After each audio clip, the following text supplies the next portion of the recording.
যোগাদ্দামায়ের ইতিহাস বলতে এখানে হলো তিনটি ইতিহাস।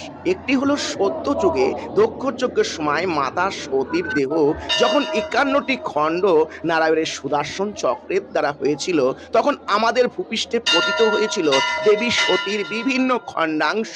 তার মধ্যে ক্ষীরোদ্গমে মায়ের ডান পায়ের বুড়ো আঙুল পতিত হয়েছিল।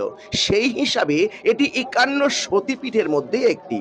আর দ্বিতীয় ইতিহাসটি হলো তেতায় যখন রাম এবং রাবণের যুদ্ধ হয়, তখন পাতালের মহিরাবণ এক ভদ্রকালীর পূজা করতেন।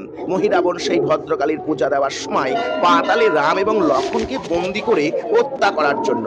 এটি হনুমান যোগ বলে বুঝতে পারেন যে তার প্রভু রাম এবং লক্ষ্মণ মহিরাবণের পাতালের ঘরে বন্দি আছেন। তখন হনুমান পাতালে যান এবং মহিরাবণ এবং তার পুত্র অহিরাবণের বংশকে ধ্বংস করে যখন রাম এবং লক্ষ্মণকে উদ্ধার করতে যাবেন, তখন সেই ভদ্রকালীর মহিরাবণের পূজা করত।